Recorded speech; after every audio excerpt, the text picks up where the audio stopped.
మీతో ప్రారంభిస్తాను. ఏంటి థర్డ్ టైం ఆపా, లేకపోతే బీజేపీ ఏమో చిరకాలంగా వెయిట్ చేస్తోంది, లేదా అసలు ఉనికిని ప్రశ్నార్థకంగా మార్చుకున్నటువంటి కాంగ్రెస్ పరిస్థితి ఈసారి ఢిల్లీ ఓటర్ మదిలో ఏముంది, ఏవి కీలక అంశాలు మారబోతున్నాయి? పోలింగ్ ఆల్రెడీ ప్రారంభం అయిపోయింది. ఫోర్త్ టైం మీరు మూడోసారి, మీడియా అంతా మూడోసారి అని ఎలాగంటున్నారు నాకు తెలియలేదు. 2013 డిసెంబర్లో ముఖ్యమంత్రి అవ్వాడు. దాదాపు 2 సంవత్సరం చేశాక గవర్నమెంట్ పడిపోయింది. అప్పుడు 2015లో మళ్ళీ అవ్వాడు, 2020లో అవ్వాడు. ఇది 4వసారి. అందరూ మూడో టర్మ్ అంటున్నా ఆశ్చర్యంగా ఉన్నారు. 2013 నుంచి కాంగ్రెస్ పార్టీని ఢిల్లీ నుంచి ఆయన తరివేశాడు అంతే కేజ్రీవాల్. 2013 నుంచి బీజేపీకి అసెంబ్లీలో స్థలం లేకుండా చేశాడు. ఒకటి ఏంటంటే 2014, 2019, 2024 ఢిల్లీ ప్రజలు పార్లమెంట్ 7 సీట్లు బీజేపీకి ఇచ్చారు. ఇప్పుడు వచ్చింది ఏమిటంటే ఆయన కొత్త పాలిటిక్స్ తీసుకొచ్చాడు. దేశంలో కొత్త వాళ్ళని, సామాన్యులను ఎమ్మెల్యేలు అవ్వారు, మంత్రులు అవ్వారు. సాంప్రదాయంగా ఉన్న రాజకీయ నాయకులు బీజేపీ, కాంగ్రెస్ లో 60-70 సంవత్సరాల నుంచి వచ్చే ఫ్యామిలీస్ అందరినీ తరివేశారు. ఒక ట్రెండ్ సెట్టర్ అనుకోవచ్చులేండి. ఆ రోజు ఉన్నటువంటి ఉద్యమ నాయకుడు అన్నా హజారేతో కలిసి, యోగేంద్ర యాదవ్ వీళ్ళందరితో కలిసి. అయితే ఒకటి, చాలా మంది పార్టీలు స్టార్ట్ చేస్తారు. ఎవరు మంచి వాళ్ళు, ఐఏఎస్ వాళ్ళు, ఇలా సాగు. ఇతను దగ్గర స్కిల్ ఉన్నది. లేకపోతే ఢిల్లీ క్యాపిటల్లో కూర్చొని బీజేపీని, కాంగ్రెస్ పార్టీని అధికారంలో ఉన్నప్పుడు తరివేయగలడా? చిన్న విషయం కాదు. ఎస్, దారిలో చాలా తప్పులు చేశాడు. ఈవేళ పరీక్ష వచ్చింది. గెలుస్తాడా, ఓడిపోతాడా? ఆయన వెళ్ళి జైల్లో కూర్చున్నాడు. ఇవన్నీ తప్పులు చేశాడు. మన తెలుగు వాళ్ళు కూడా చక్కగా లిక్కర్ స్కామ్ లో వాడుతున్నారు. తెలుగు ఉన్నారు. తెలుగు లైన్ స్కామ్స్ ఎక్కడ ఉండవా? ఈ దేశంలో ఉన్నారు.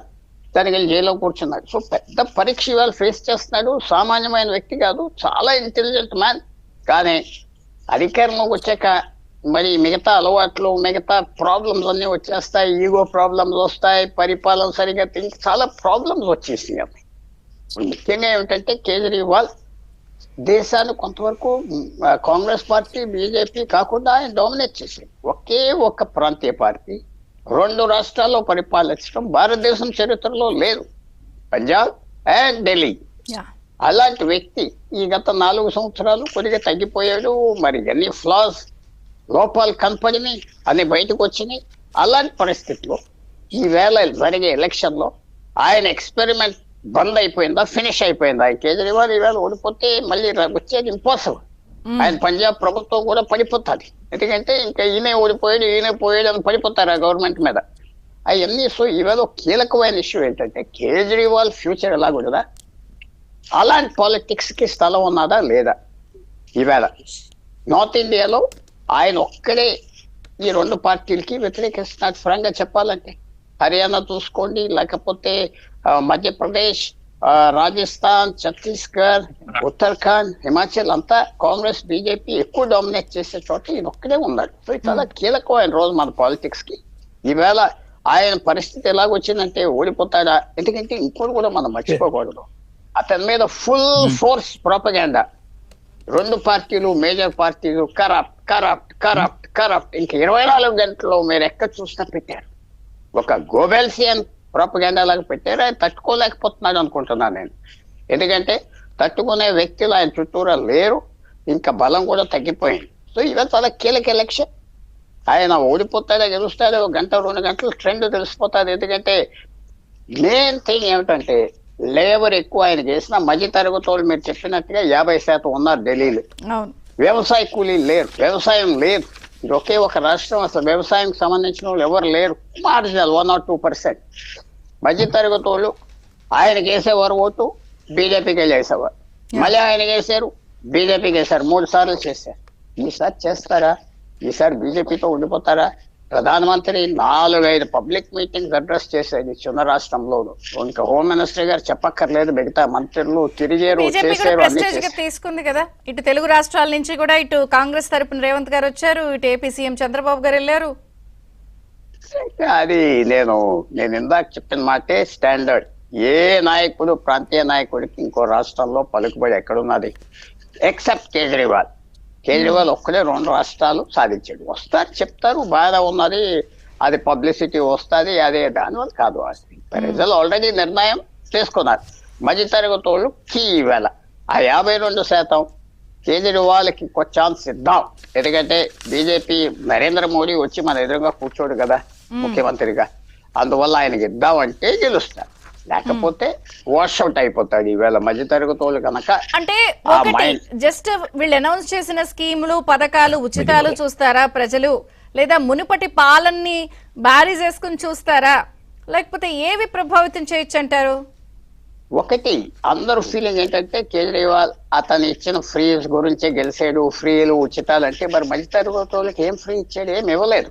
మధ్యతరగతి వాళ్ళు ఎంత గెలిచారంటే ఓటు మనకు ఆల్టర్నేటివ్ కావాలి, సామాన్యుడు కావాలి, వీళ్ళ వ్యవహారం హైకమాండ్ లో అక్కర్లేదని అతనికి వేశారు. వాళ్ళకి ఉచితాలు ఇచ్చి వేయలేదు కదా. ఆయన నేను ఆనెస్ట్ మ్యాన్, సామాన్యుడినే, కొన్ని పనులు చేస్తానని చెప్పాడు, కొంతవరకు నిలబడ్డాడు. మధ్యతరగతి వాళ్ళకి ఉచితాలు ఇవ్వకపోయినా వేశారు. ఒక ఆనెస్ట్ మ్యాన్ అని, కొత్త పాలిటిక్స్ అని, సామాన్యులతో కూర్చుంటాడని.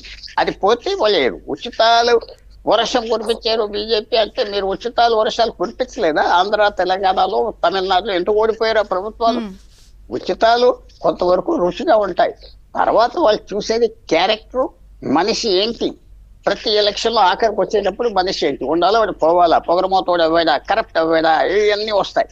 సో కేజ్రీవాల్కి ఆ మధ్య తరగతి వాళ్ళు వెళ్ళిపోతే వాళ్ళకి ఏం ఉచితాలు ఇచ్చారు? వాళ్ళకి ఏదో మీరు అన్నారు ఇందాక, మీ మాటకి నేను వ్యతిరేక, ఏదో ఇన్కమ్ ట్యాక్స్ 12 లక్షలు పెంచారంటే ఎంతమందికి 12 లక్షల ఆదాయం ఉన్నది? 11,75,000 నాకు ఆదాయం సంవత్సరానికి వస్తే నాకు ఏమి ఇచ్చినట్లు లెక్క ఏం లేదు కదా. సో మీరే చూసుకోండి, ఎక్కడైనా ఏ సంస్థకైనా సర్వే చేయండి, 1% ఉంటుంది 12% జీతం పైన వచ్చిన వాళ్ళు. అందువలన ఒక ఆటో రిక్షా డ్రైవర్ కా, లేకపోతే ఒక స్టూడియో కెమెరా ఉన్నదికా, ఎవరికి ఆ 12 లక్షలు అంతా అది నేను చెప్తే బాధపడతారు. అది గాలి బాయ ఉపయోగం లేదు.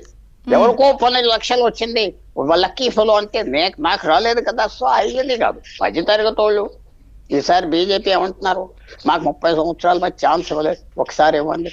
తర్వాత ప్రధానమంత్రి గారు కూడా ఏమన్నారు, కేజ్రీవాల్కి ఇచ్చిన దానికంటే ఉచితాలు మేము ఎక్కువ ఇస్తామన్నారు. సో ఇవన్నీ ఫ్యాక్టర్స్ వల్ల ఓడిపోతుందా? మధ్య తరగతి వాళ్ళు అతను అంటే విసుకొచ్చిందా? అతను అనవసరంగా ఆ లిక్కర్ స్కామ్ అని, ఆ బిల్డింగ్ అని, ఒక 40 కోట్లు ఇల్లు అంటే అసలు మనకి ఆంధ్రాలోను, తెలంగాణలో, చెన్నైలో పాలిటీషియన్స్ కదా లెక్క కాదు కదా. కానీ అక్కడ పెద్ద అల్లరైపోయింది, ఆ గవర్నమెంట్ ఇంట్లో అతనే ఉంటున్నాడు అని. అలాంటి విషయాలతో ఓడిపోతాడా? చాలా కీలకం.